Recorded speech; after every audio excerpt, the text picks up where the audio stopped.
Hello everybody and welcome to episode 30 of the Chesterfield of Dreams, and today is the 5th of October, which is my birthday, and the game will be against Ipswich Town away from home, and I will live comment for you today. Let's just take a look at my profile, see if anything's changed. Yes, we have an upgrade in attacking coaching. I think technique is up, player knowledge is up, and motivation and all that is up, so that's great. I've played 272 games, 125, drawn 41, lost 106 with a 45% win ratio. But let's find out how I've coped with the Sky Bet Championship this season. Actually, I was meant to go into the league. Yeah, there we are. The table in full sees us in a very competent 12th position. We're 9 points clear of relegation. In a season where I expected 9 points in the first 10 games, we have actually managed 15. That's very, very good going. And you can see Wolves, Crystal Palace and Bolton, who have conceded 44 goals in just 10 or 11 or so games, are there doomed for relegation like Blackpool were, unless they get their act together and sort something out very, very quickly. So let's move on to the schedule. Pre-season was generally a success. We did of course lose to Manchester United, but we recovered well, beating Rainworth MW by 4-0. We were beaten 2-1 by Brentford. We got a good result against Havant and Waterlooville. That's one for FM Master TV. We generally played well, but they gave us a good fight in fairness to them, and they were only beaten by a solitary goal. Dagenham Redbridge, we beat them 2-1, and Queen's Park Rangers we lost 2-1.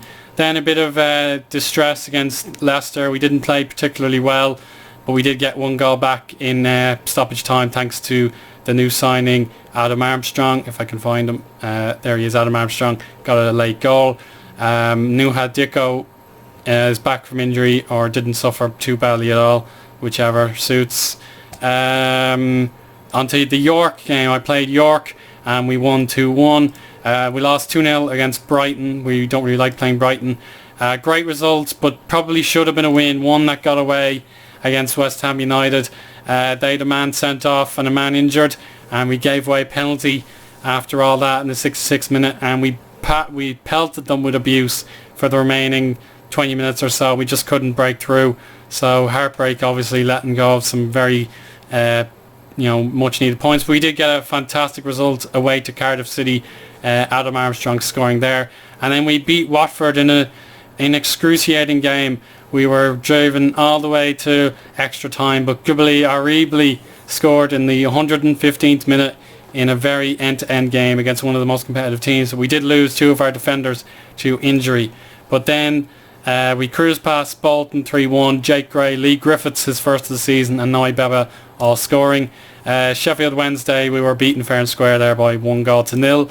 A great result against Leeds United, in fairness, to take them at home and survive defensively and get a goal. That's a great result at home. And a poor result, I will admit. We really should have won this game.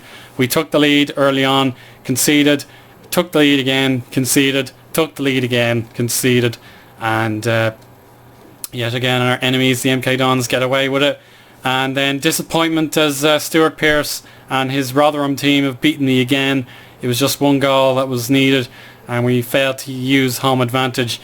And Rotherham now play Norwich City in the 4th round, so disappointing, obviously. Then we conclude the roundup with a 2-1 win against Wolves. Very, very important penalty from Charlie Raglan. Sean Kavanagh also getting on the score sheet. I think he used to play for Fulham, so no prior links. However, a fantastic result, the best of the season here against Hull City. They were previously top of the league, and we just deposed them with a very efficient and balanced performance. The midfield doing a stunning job, to be honest. So now we play Ipswich Town. We have just one or two bits of injury news to talk about before we advance.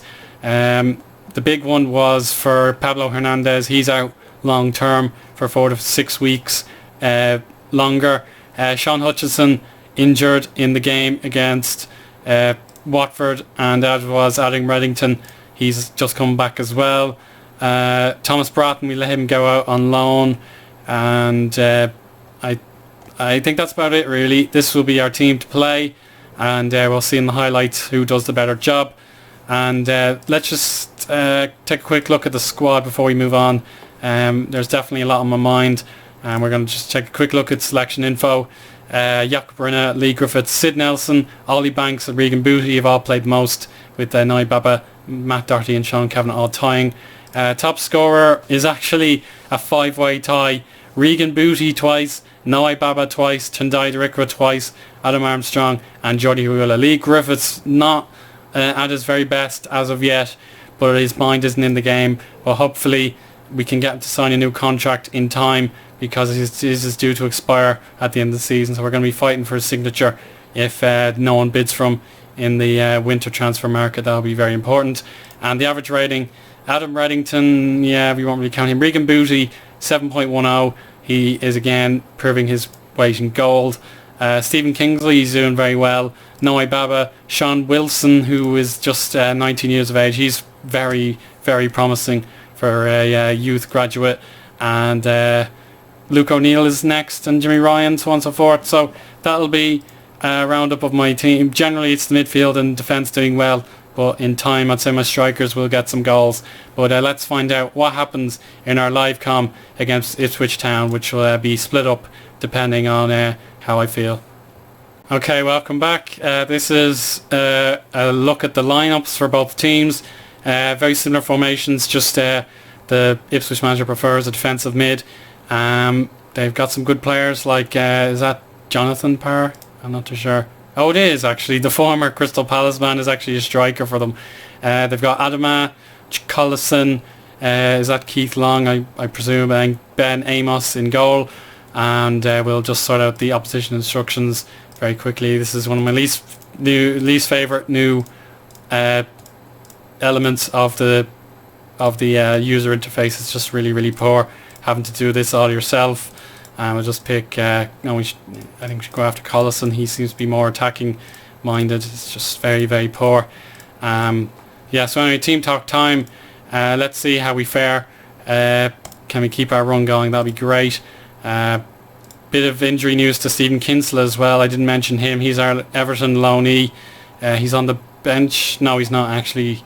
The Everton guy is yet to play properly for us after a few injuries here and there. So I'd love to be playing him on the right hand side, but not to be. And Lee Griffiths will hopefully get another goal or two. He's assisted very well though, but we'll see what happens in the live com. So here we go. Let's begin the match. And ooh, the sound's not on. Sorry, I'll sort that out. I've generally been playing without the sound, just because it irritates me when I'm browsing and playing at the same time. So we'll ignore that little glitch and see what happens in the game. Not a lot so far. We'll check a look at the stats. No, nothing so far.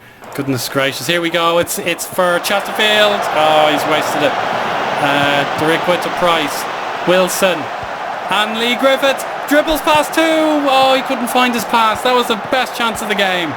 Great effort from Lee Griffiths. Get creative. Oh no. Set piece. Oh, fuck off. These bloody set pieces will be our downfall. And this is bullshit. Well. Come on. We're in trouble. Oh no, it's hit the bar. Oh God almighty. Well, that's very, very poor. I haven't been able to play all the best players due to the midweek game, but generally no one has made their presence felt apart from probably Sean Wilson. But I'm not at all pleased. Two bullshit goals that really should have been prevented by our defenders, and that has given Ipswich Town a 2-goal home lead, which is very difficult to overturn no matter who you are.